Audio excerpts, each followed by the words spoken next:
నమస్తే, welcome to Telugu రాజ్యం. ప్రస్తుతం మనతో పాటు ఉన్నారు ఆర్టీఐ మాజీ commissioner, high court advocate doctor P Vijaya Babu గారు ఉన్నారు. సార్ నమస్తే. నమస్తే.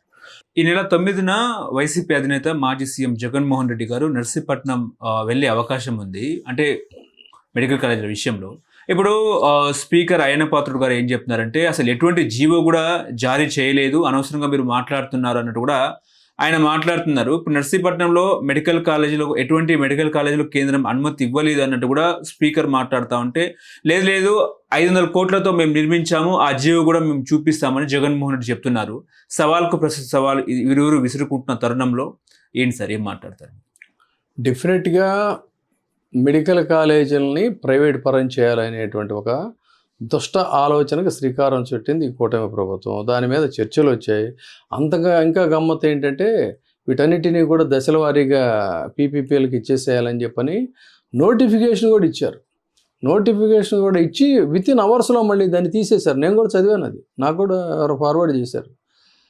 తర్వాత దాని మీద పెద్ద ఎత్తున ఆందోళనలు మొదలయ్యేసరికి ఇప్పుడు మళ్ళీ తర్వాత ఒకటి జగన్మోహన్ రెడ్డి గారి యొక్క ధైర్యాన్ని కూడా మెచ్చుకోవాలి.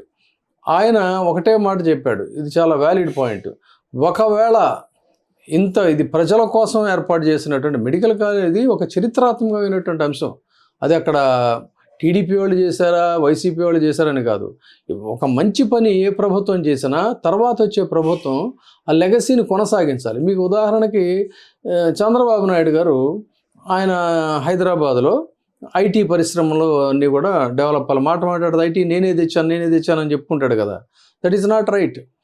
ఐటీకి చేయాలని ఆయన శ్రీకారం చుట్టిన మాట వాస్తవమే. ఆయన కొంత ప్రారంభ ఇనిషియేషన్ అయితే తీసుకున్నాడు. వైఎస్ రాజశేఖర రెడ్డి గారు వచ్చిన తర్వాత దాన్ని మరింత వేగవంతం చేసి ఆ పనులన్నిటినీ కూడా ఆయన దాన్ని కంటిన్యూ చేశాడు. ఫలితంగా ఇవాళ హైదరాబాద్ నగరంలో ఐటీ అనేది ఇదయింది. ఆయన తర్వాత వచ్చినటువంటి వాళ్ళు కూడా అదే కొనసాగింపుకి ప్రయత్నాలు చేశారు. సో అది ప్రజాప్రభుత్వాల యొక్క లక్షణం ఆ విధంగా ఉంటుంది. అదేవిధంగా మొన్న మధ్య నేను ఒక ఇంటర్వ్యూ చూశాను. జిఎంఆర్ ఎయిర్పోర్టు నాదే మొత్తం 4 వచ్చినాయి, నేనే కట్టానని చంద్రబాబు నాయుడు గారు చెప్తున్నారు. Which is not at all right on his part. ఆ రోజున విమానాశ్రయ ఇంటర్నేషనల్ ఎయిర్పోర్ట్స్ కట్టాలి అనేటువంటి ఒక ఆలోచన అప్పటి కేంద్ర మంత్రికి వచ్చిన తర్వాత దాన్ని ఈయన పికప్ చేసి ఇక్కడ చేయాలి అనేటువంటి ప్రయత్నం ఈయన ప్రారంభించాడు.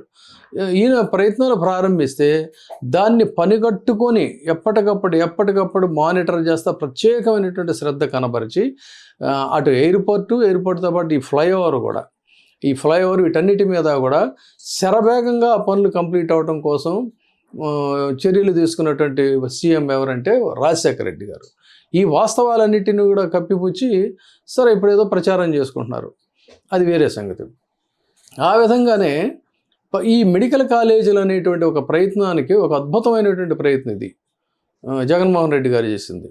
ఎందుకంటే ఇక్కడ చూడండి, ప్రైవేట్ మెడికల్ కాలేజీలు కాకుండా ప్రభుత్వం తరఫునే కనుక మెడికల్ కాలేజీలు ఉంటే ప్రజలకి, సగటు ప్రజలకి మనం చూస్తున్నాం కదా, ఆ రోజున కూడా ఈ రోజుకి కూడా ఆంధ్రాలో ఎవరికి ఏ రకమైనటువంటి పెద్ద జబ్బు వచ్చినా వాళ్ళ యొక్క ఆర్థిక అంతస్తులకు సంబంధం లేకుండా ముందు ప్రాణాలు నిలబెట్టుకోవాలని హైదరాబాద్లో ఉన్న కార్పొరేట్ ఆసుపత్రులకు పరిగెత్తుకు రావటం, వాళ్ళేమో నిలువు దోపిడీ చేసి పంపించటం, ఇవి జరుగుతూనే ఉంటుంది. అంతే కదా, ఇది వాస్తవమే కదా. ఇది ఏదో వచ్చినా సరే ఎడాపెడా కూర్చోబెట్టి లక్షలు ఆస్తులు, ఇళ్ళు అమ్ముకునే వాళ్ళు ఉన్నారు, బంగారం అమ్ముకునే వాళ్ళు ఉన్నారు, తల తాకట్టు పెట్టుకొని చేస్తున్నటువంటి పరిస్థితుల్లో అది కాకుండా ప్రభుత్వ ఆసుపత్రులే సూపర్ స్పెషాలిటీ కింద ఉంటే ఈ పరిస్థితి ఉండదు అనేది ఒక ఆలోచన. అదేవిధంగా ఈ ఎగువ మధ్యతరగతి పిల్లలు వాళ్ళు డాక్టర్లు అవ్వాలని చెప్పని మనం ఓదరు కొడుతుంటారు. మీకు అకాడమిక్ ఇయర్ స్టార్ట్ అవ్వగానే టీవీల్లో మెడికల్ ఎడ్యుకేషన్ అబ్రాడ్ అని. సో ఆ పరిస్థితులు లేకుండా, అంటే వాళ్ళ పిల్లల్ని వదిలేసేసి ఎక్కడో దూరంగా పంపించడం, వాళ్ళు అక్కడ ఆ భాష రాక సంస్కృతికి ఇమ్మడలేక చాలా ప్రాబ్లమ్స్ ఉంటాయి వాళ్ళకి. అవన్నీ లేకుండా ఇక్కడే చదువుకోవాలి, ఇక్కడ చదువుకొని ఇక్కడే సేవ చేసేటువంటి వాళ్ళు ఏ సొంత నేల మీద అయితే చదువుకున్నారో అక్కడ ఉన్నటువంటి ప్రజలకి సేవ చేసేటువంటి అవకాశాన్ని, ఎంత అద్భుతమైన ఆలోచన అండి ఇది. దానికోసం అని చెప్పని ఆయన అంత పెద్ద స్థాయిలో ఒక విప్లవాత్మకమైనటువంటి చర్యగా తీసుకుంటే అది జగన్మోహన్ రెడ్డి చేసిన పని అనేటువంటి ఇక్కడ వ్యక్తిగతమైనటువంటి ఇది చాలా దుర్మార్గం, దారుణం. నేను ఇందాక చెప్పిన ఉదాహరణ అందుకే చెప్పా. పబ్లిక్ కోసం మనం ఒక గొప్ప కార్యాన్ని శ్రీకారం చుడితే ఆ లెగసీని కంటిన్యూ చేయాలి తర్వాత వచ్చేటువంటి వాళ్ళు. అది కాకుండా దాన్ని తీసుకెళ్ళి ప్రైవేట్ ఫారం చేసేస్తాను, ఎవడు పెడతాడు, అమ్ముకోవచ్చు, ఫీజులు పెంచుకోవచ్చు, ఏదైనా చేసుకోవచ్చు అంటే దుర్మార్గం కదా. ఇప్పుడు మళ్ళీ దీన్ని అడ్డగోలుగా బుకాయిస్తున్న సందర్భంలోనే ఆయనే స్వయంగా అక్కడికి వెళ్ళి అక్కడి ప్రజలకి ఈ వాస్తవాలు ఏంటనేది చూపిస్తారు. అంతకుముందు కూడా మనం చూసాం, ఈ మెడికల్ కాలేజీల మీద నిరసన చూపించినప్పుడు కొంతమంది మంత్రులు వెళ్ళి ఈ ఆల్రెడీ కన్స్ట్రక్షన్ స్టార్ట్ అయిన బిల్డింగ్స్ని దాచేసి ఆ ముందున్న పిల్లర్స్ని, చెత్తని చూపించి చూడండి ఇక్కడ అసలు ఏమీ లేదు అది ఇది అని అంటే, ఉషశ్రీ చరణ్, మాజీ మంత్రి ఉషశ్రీ చరణ్ లాంటి వాళ్ళు మళ్ళీ తర్వాత మీడియాని తీసుకెళ్ళి ఆ వెనక ఉన్నటువంటి half of the buildings complete అయిన వాటన్నిటిని కూడా చూపించి వాస్తవాల్ని ప్రజలకి చాటిన సంగతి కూడా తెలుసు. ఆ విధంగా వైసీపీ ఇవాళ ఆ ప్రయత్నానికి శ్రీకారం చుట్టింది. సో అదే రీతిలో అసలు అక్కడ జరిగింది ఏంటి, జరుగుతుంది ఏంటి, జరగబోయేది ఏంటి, వీటిని మనం ఎలా కాపాడుకోవాలనేటువంటిది ఒక విపక్ష నాయకుడిగా ఆ తర్వాత తన బ్రెయిన్ చైల్డ్ అది, వాటి వాస్తవాలు చెప్పడం కోసం అని చెప్పని ఈ రోజున జగన్మోహన్ రెడ్డి గారు అక్కడికి వెళ్ళాలనేటువంటి ప్రయత్నం. కాబట్టి అందుకోసం వెళుతున్నాడు ఆయన వాస్తవాలను అక్కడ ఆవిష్కరిస్తారు. తర్వాత ఏం జరుగుతుందని చూద్దాం. కానీ ఎందుకు ఇంత దుమారం రేగుతున్న పరిస్థితి మెడికల్ కాలేజీల విషయంలో? వాళ్ళేమో పీపీపీ ద్వారా ప్రైవేటీకరణ చేస్తామని చెప్పేసి వాళ్ళు చెప్తా ఉన్నారు. వైసీపీ నాయకులేమో గవర్నమెంట్ విద్య అందదు పేద విద్యార్థులకు అన్నట్టు కూడా వైసీపీ నాయకులు చెప్తున్నారు. డొనేషన్ల ఫీజులు కూడా ఎక్కువయ్యే అవకాశం ఉంది అన్నట్టు కూడా మాట్లాడుతున్నారు. అదే కదా, ఇప్పుడు ప్రైవేట్ పర్సన్ వాడు ఎందుకు చేస్తాడు? ప్రజాసేవ అనేది వాడికి ఎక్కడ ఉంటుంది చెప్పండి? ప్రజాసేవ అంటే ఇప్పుడు నేను చెప్పినట్టుగా ఈ హైదరాబాద్ నగరంలో కోటాను కోట్ల రూపాయలు సంపాదన కదా ఈ కార్పొరేట్ ఆసుపత్రులన్నీ కూడా. ఎంత మెర్సీలెస్గా లాగేస్తుంటారు వాళ్ళు. అవసరం ఉన్నా లేకపోయినా నేను కొంతమంది జర్నలిస్టులు నేను అలా సేవ్ చేశా.